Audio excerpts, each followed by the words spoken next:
little tilted. I had a little run at the Millie, and it did not. Just frustrated. I really thought that I was going to have a chance, and it didn't quite get there. But Sheets had a great day, so we'll talk about Sheets' day, and then we'll get into the NBA for tonight. Yeah, I did really well.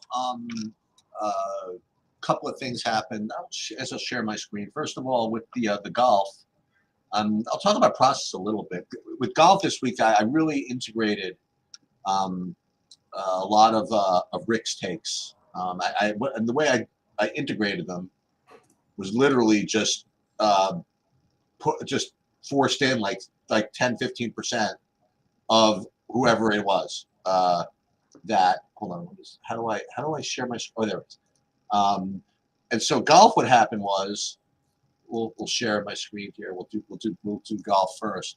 Is wait, where is it? Oh, so this was the par 4, and it was 5 for 6, and I kind of gave up on it. I must have it was fourth place, 8th place, 6th place, whatever. But you figure 5 for 6, you're just not gonna win, right? And then all of a sudden, I'm like just kind of trolling around the top, and ended up kind of a decent run out at the end, but not even that great of a run out. Like I had Clanton and Echeverria tied for first, okay, and either of them makes a par on 18. It's like over, and they both bogeyed. And then you had Maverick McNeely win the tournament outright, losing all my first place points from both these guys, and it still didn't matter. That is wild. So I didn't have the winner, who was I think, where was McNeely? I guess nobody had him either. I don't know. It was weird. McNeely. I guess he was only 7% owned at 9,100. I guess. And then I had Aberg at 28%, who's T17. I just don't know what happened. It just won. That's incredible. It literally just won, and so that was really big.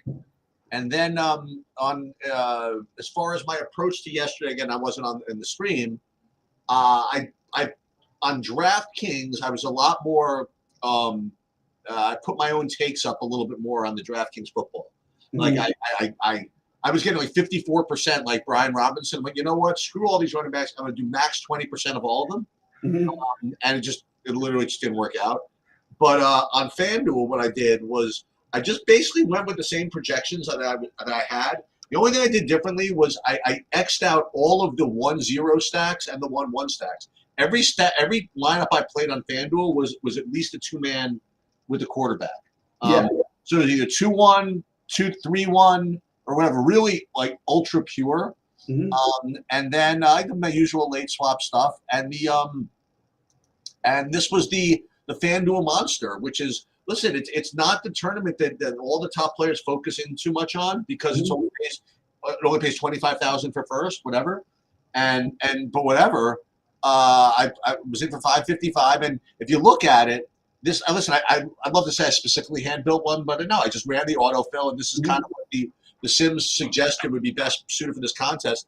But it's so funny. This is almost like a 2017 like lineup. You know what I mean? It's like so freaking pure. It's like it's a kind of a chalky-ish, logical quarterback with his 2 main guys, with the main run back from the other side, with the Vegas, the top projecting tight end, and then like old school, like Jacobs paired with his defense, almost like, you were like teaching someone how to play, Right. And then these happen to be the running backs I just got. One of them didn't do well, Connor. The other one did, like Pollard. And then so it was in first place going into this late night hammer game, which I had 0 of. And I had to hold off all these people that had both Hurts, and some people had Hurts and A.J. Brown, and some people just had A.J. Brown. And, dude, after the first half, I thought I was just toast. Because A.J. Brown put 15 points up in the first half, and he could do whatever he wanted. Yeah. And then and Hurts was doing well, too. And I was looking at like FanDuel projected points, I was like projected at halftime to finish like 11th, And then what happened was A.J. Brown never had a chance to score because Barkley went nuts. Saquon Barkley had like 70-yard touchdowns every time he touched the ball. And then next thing you know, they just kind of like running out the clock, and then people would say, well, okay, so you didn't have Saquon Barkley, how'd you win? I mean, Saquon Barkley had 47 fantasy points. How do you not win with that? Without that, well, remember this is only a 200 players in it, you know. Right. So with only 200 players in it, I mean, it's not so easy to play like a $10,000 running back. Right. FanDuel, you know, if you want to There get wasn't a lot of value at yesterday. exactly, and so this one held, and in addition to that, in the late slate on FanDuel, I got like second in that for like 7,000. Yeah, that's awesome. Yeah, and I was kind of like trying to thread the needle there because I needed Abdullah in that one, but I didn't need him in this one. And then it was so fun. I almost like forgot that I had to sweat the Eagle game. I was almost about to post that I won after this one. And then as it happened, oh shoot, I got other guys I got to sweat. So then I'm like, can't even. So I posted anyway. I believe in like pre-posting and tempting the football gods to come and get me. That is your thing, and it works for you. Yeah. Yeah. I'm like, oh, dude, look, I'm gonna win. All I need to do is fade all this. Yeah. You know, like, that's right. That's So in order, I said F football, it won. I also said F FanDuel, right? Because FanDuel was true with me. So listen, you always have to be a little, I guess, a little forgiving. But they did pay me back, which is why it was the reason I did play. Yeah, no, that's also a good beat that they paid you back, so it allowed you to play. That's right. That's right. Yeah. Oh, that's awesome. That's great. I'm a little jealous. I really had a shot. Felt like I was gonna have a shot at a good day, but it's nice to. I'm glad somebody got it because I actually did a different thing a little bit. I ran your project, and I had a ton of things towards the top in the Millionaire Maker, the $20, but I ran only your projections this time. There was no late injury news, so I didn't have to worry about updates or anything.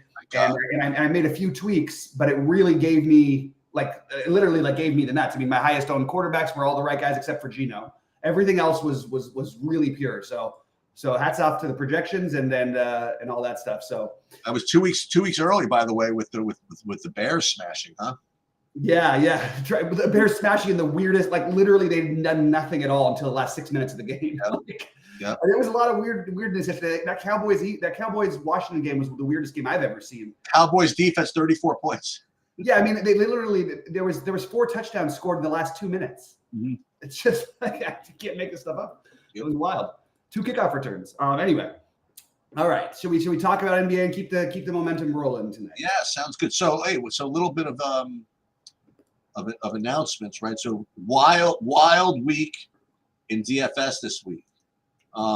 So let's, I guess, in order. So you have Thanksgiving football you have Monday Showdown, right? And then you also have Thanksgiving football, which includes 3 games on Thursday, 1 on Friday. Big Thursday, ridiculous $5 milli maker. It's like $1 million for first and like $20 for second, I think.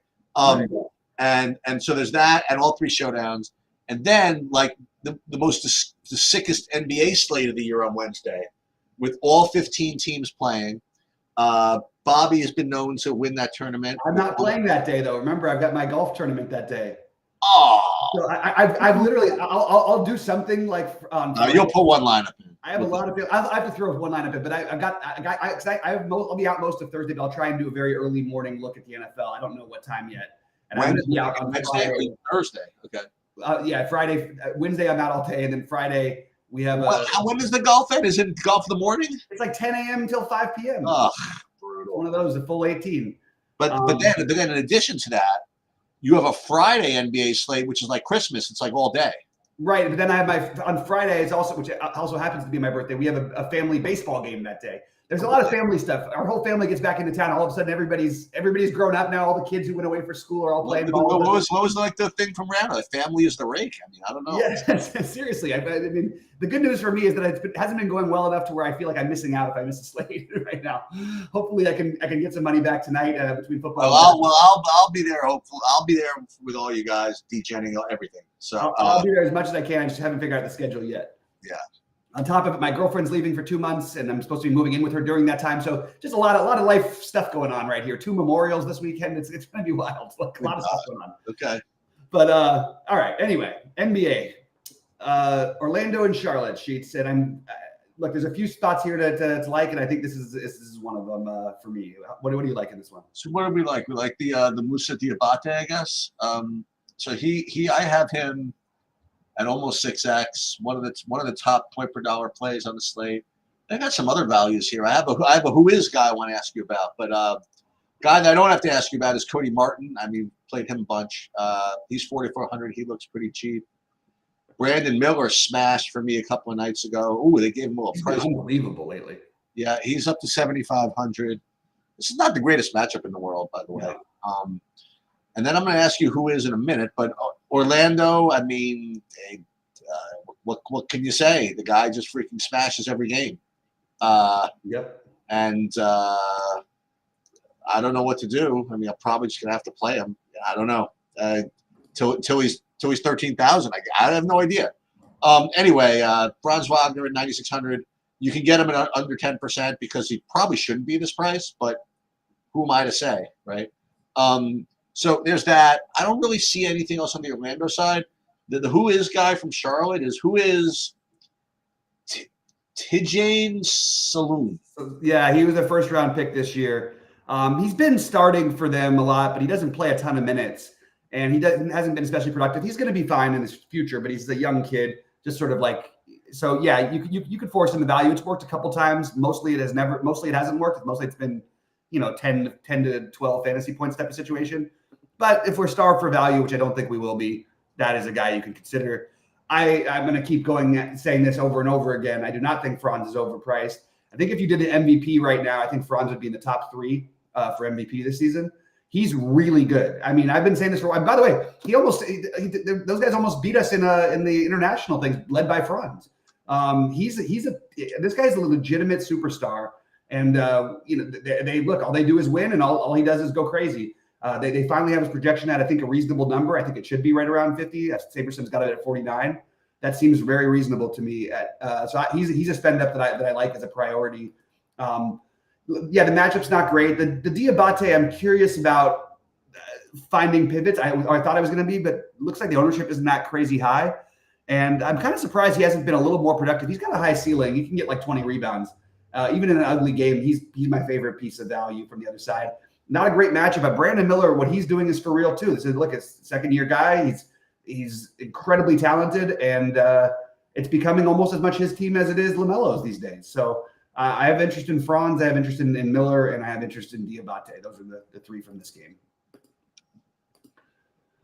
It looks like Horford and Cornette are out officially. That just came through. I'm just looking to see what else. We always get them during the morning shoot around. So yeah, I have some thoughts on that. Actually, I was actually prepared for that type of. All right, great. All right, let's talk about Toronto and Detroit.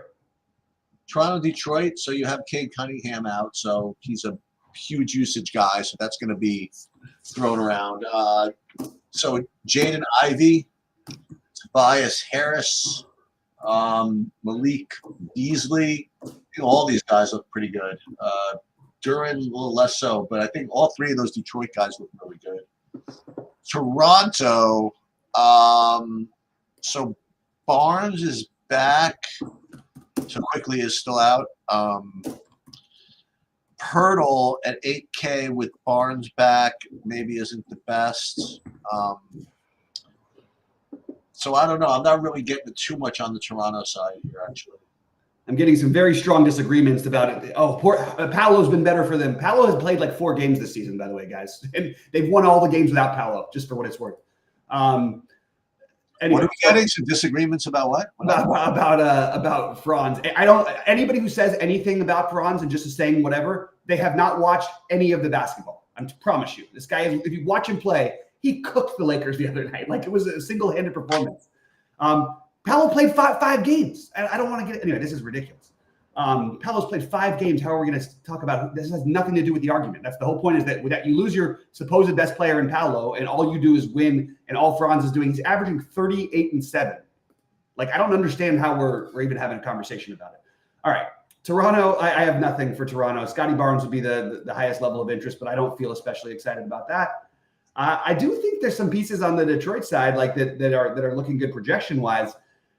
I don't know how I feel about it. I like Ivy, but to have him at 36%, I understand it without Cade, but it feels like there's a bus path, and maybe I'm talking myself too much out of it. I guess you just go ahead and play him most likely.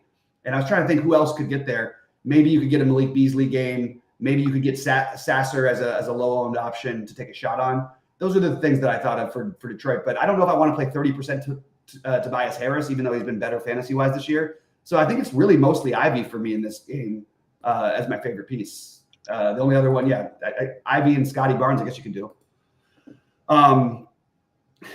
This is one of the worst arguments I've ever seen. Sorry, I'm not even going to keep going there. All right, New Orleans and Indiana. So Brandon Ingram is questionable again, and it's a new questionable. It seems here from an hour ago. It says right calf soreness. Not again. You know what I mean? Like, it's just brutal what's going on over there.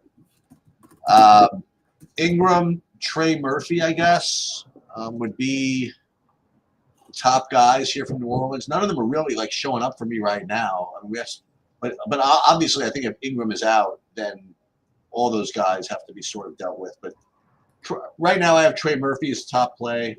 I don't even know if I have Ingram projected as in even. I'm not sure what to make of this. The whole team is a train wreck. No, I do have him projected as in. If he is in fact in, I mean, he's cheap enough at 8,500 where I'd probably play him.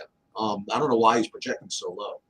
But if he's out, obviously, then I guess Trey Murphy, and then I don't know. Indiana, nothing really. I mean, Miles Turner, I guess. I guess he looks like the best play here. What do you like here? Yeah. So So anyway, let's. I just can't get this person just talking shit to me, so it's a little distracted. So it's a little weird because McCollum is supposed to play tonight, and I don't know why Alfred Payton is still getting the projection that he's getting.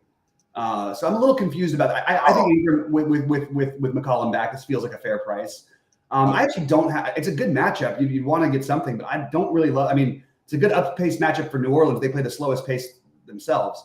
I guess Trey Murphy would be the highest level of interest, but even that's not especially high for me. Indy, look, Sheets, we have your boy. So assuming that this is real, that I'm not looking at a missed projection or something, why is it so high on Moses Brown? Did this just happen? I have Moses Brown at it. Yeah, I mean, looking at the best point per dollar play, I don't know about it. I'm gonna have to revisit it. I was very aware when they signed him that we might see some Moses Brown minutes. Maybe it's chasing the fact that he played 22 in the last game. No, he only played 12 minutes. He put up 22 fantasy points. So I don't know what I want to do with this Moses Brown thing. In fact, this whole game is the most confusing game for me. I don't know that there's anything that I end up doing with it. But that projection on Moses Brown feels a little bit high at 18 or 19 fantasy points or whatever Saberson has. Yeah, I must not have even projected him yet. I don't even have him on my list yet, much less me not even knowing he was on that team. So I'll look at this a little later. I will say this, that he's not really capable of playing that many minutes.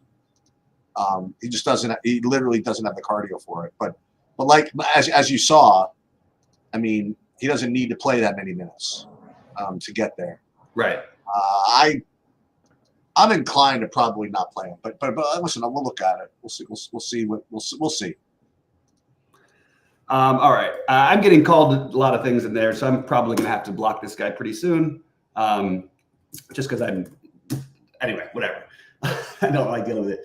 Dallas and Atlanta. Sorry, you started the Dallas and Atlanta, right? Dallas, Atlanta, yeah. Yeah. So, yeah, I like PJ Washington a little bit. I still think Kyrie, you could take a shot there, and it's not going to be that low owned, but certainly have some interest. It's the best matchup. So if you're gonna play the 9,700 Kyrie, I think this is probably the matchup you want to do it in. So those are the two that I have as the best plays. I think that taking, look, if you need value, and I think we're not going to need plays like Quentin Grimes later in the day, but it's something that I just showed up for me at first look, and have a little bit of interest in Trey. I think you could play a Trey and Kyrie back and forth. That's one certain type of build that I was considering today, but he's the only one I'm really getting to from the Hawks. Yeah, I mean, since you talked about PJ Washington that one time, he didn't have a good game the game after that, but that was like some 40-point blowout, whatever. But with Luka out last couple of games, I mean, he's had 36 and 40 minutes both on the road, and he's totally scored over 20 real life points in both of them, and double doubles in all of them, 40 fantasy points in both of them, and he's 6K. You know, Atlanta gives up fantasy points to most everybody. I think he's going to be pretty popular, but aside from that, I mean, maybe this is kind of like the real beginner move, but I mean, it certainly looks good enough to me how he's been playing, you know, in the minutes he's been getting, and I don't think much has changed since the last 2 games. So I know it's a tough thing to do to just kind of just look at the game log like that, but it's just kind of staring you right in the face, and it's kind of hard to ignore. You know, I don't know. So he's definitely going to make it in a bunch of lineups of mine. I mean, unless, like, I mean, I think I'd rather play him than say Tobias Harris. You know, same price. I don't know. That's just me. Yeah. I think I sort of probably kind of agree with you, and I just like that matchup so much. I kind of I'm just tempted. They give it the most threes. That's PJ Washington. He can have like a 6-3 game. I think I've got Washington a little bit ahead of Harris, but I think I hear the argument for sure. Clippers in Boston. All right, a couple of things. We'll get to Boston in a second, but Clippers wise, you're still going to be dealing with this Kevin Porter Jr. projection. What I don't know how it's going to actually work out. Right now, he's not really projecting all that great, but we'll see how that goes. What else am I seeing from LAC? Well, again, first is Porter. Not really too much. I guess Zubac is always sort of in play, and Harden is sort of in play, I guess, but nothing major. Celtics, I presume it's going to be a pretty healthy spread here. Tatum looks good enough at 10-2. Jaylen Brown looks good enough at 8-2. But as you mentioned, you have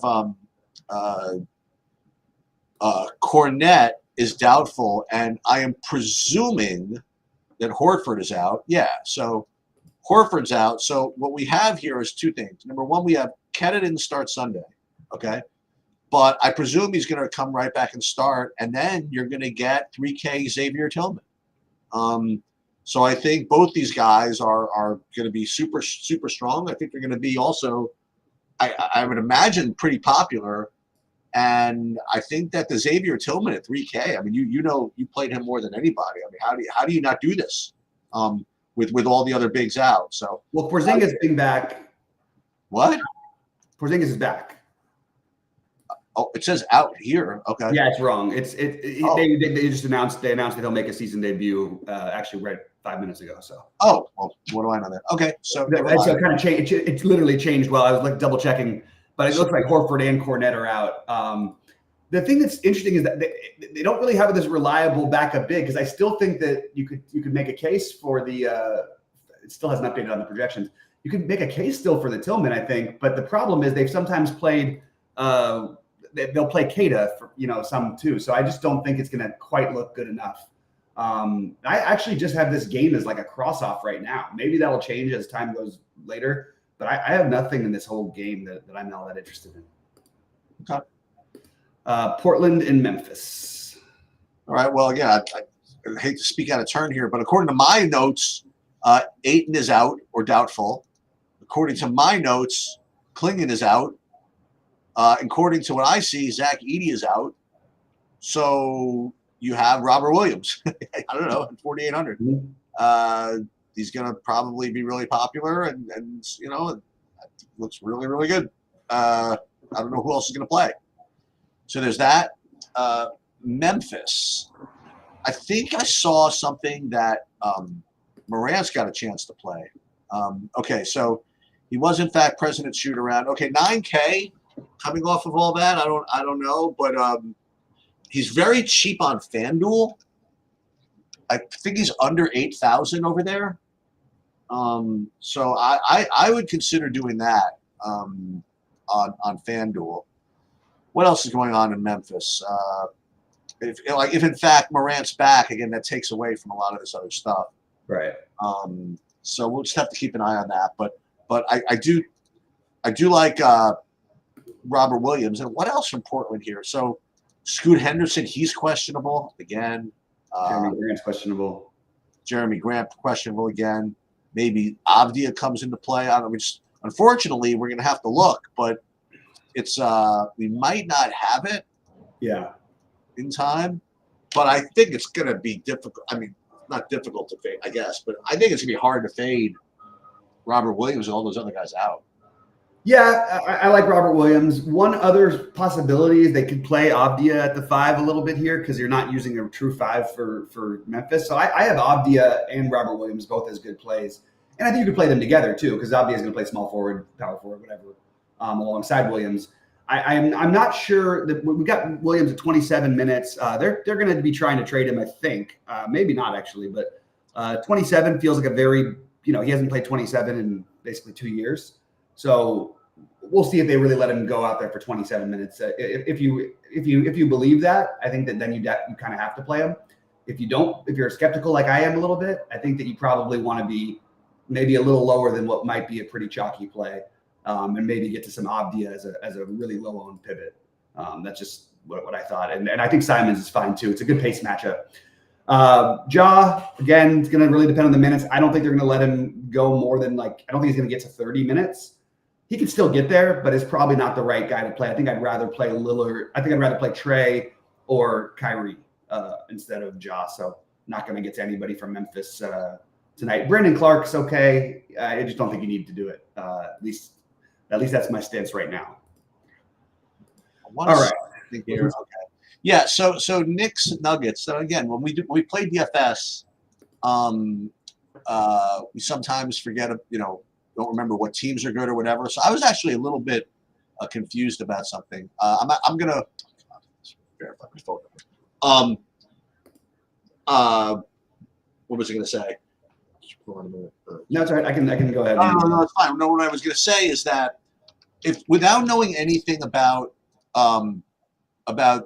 these teams or whatever it is, when you tell me the Knicks are playing in Denver, I just presume that Denver was should be like a 5-point favorite, something like that. I have no idea, right?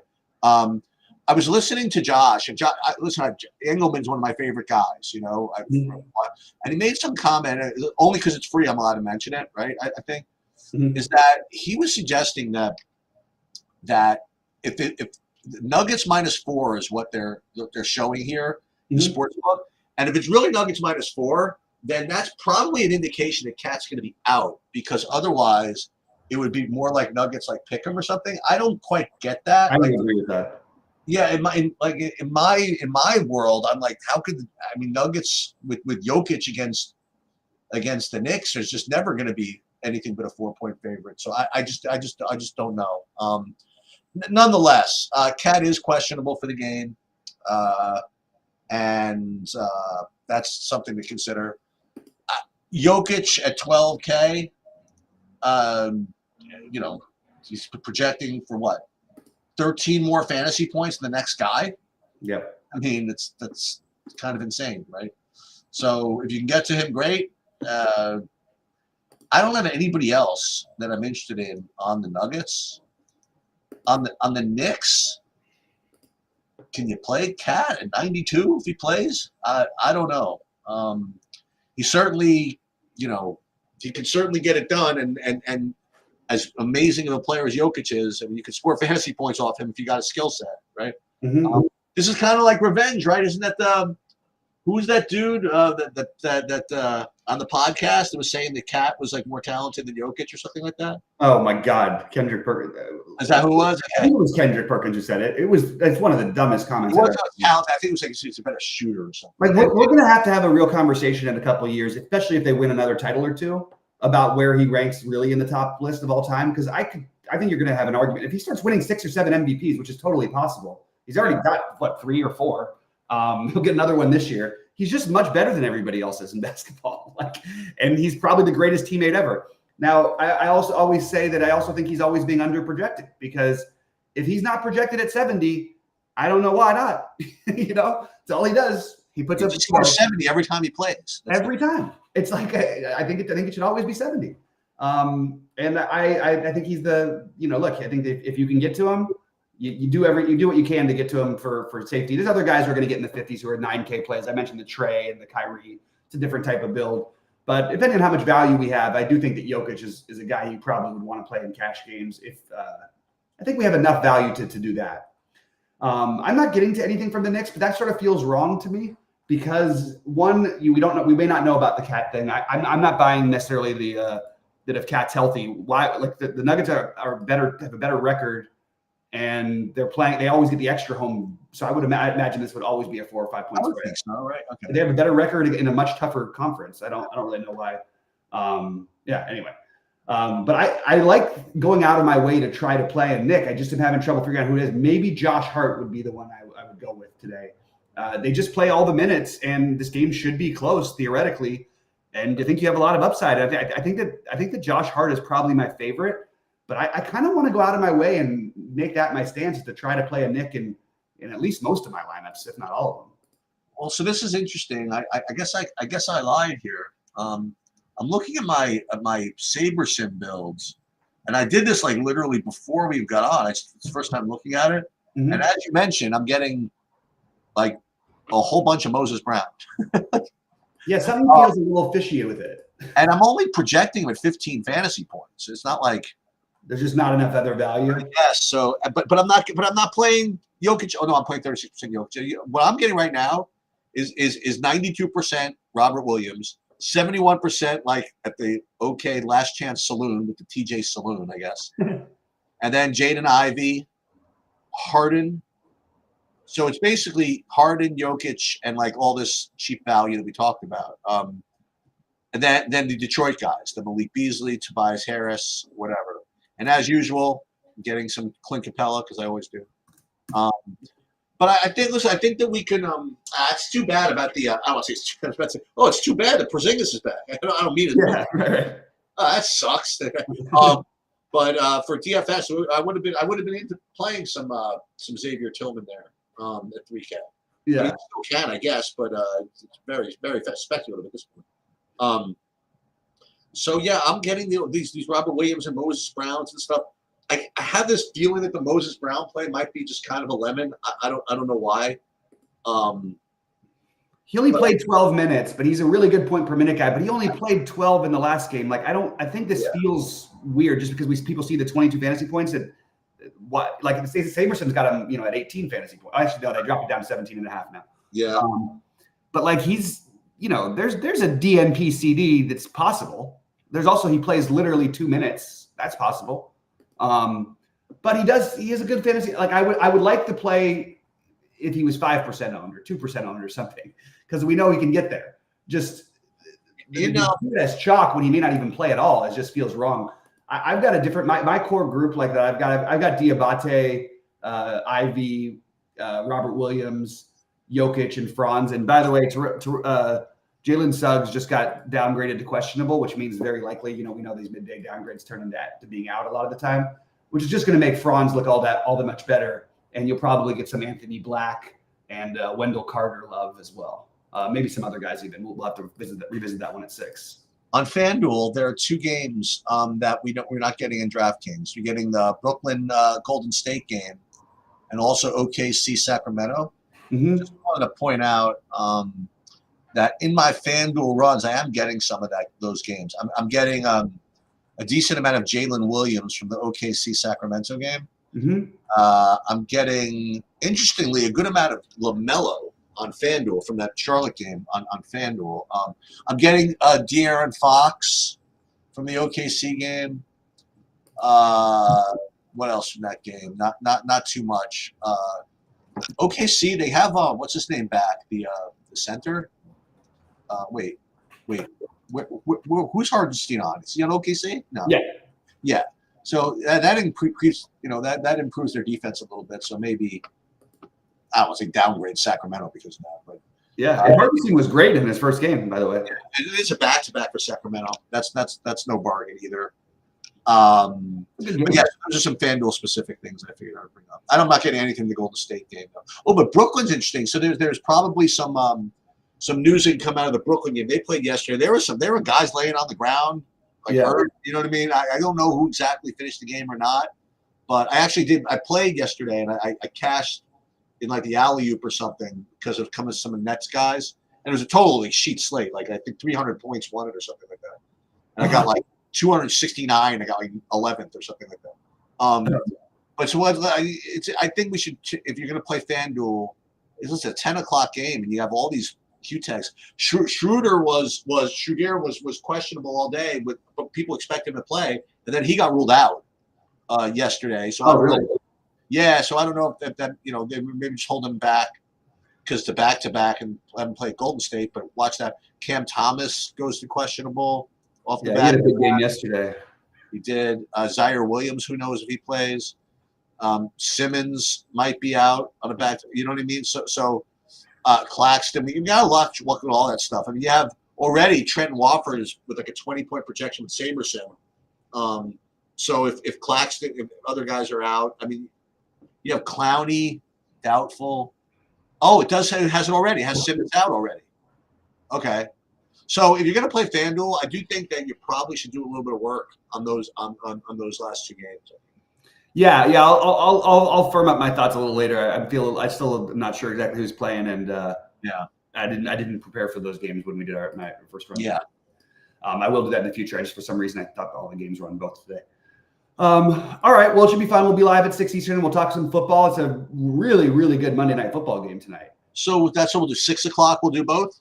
Yeah. Sounds good. All right. Awesome. All right, man. Congratulations again. Good luck.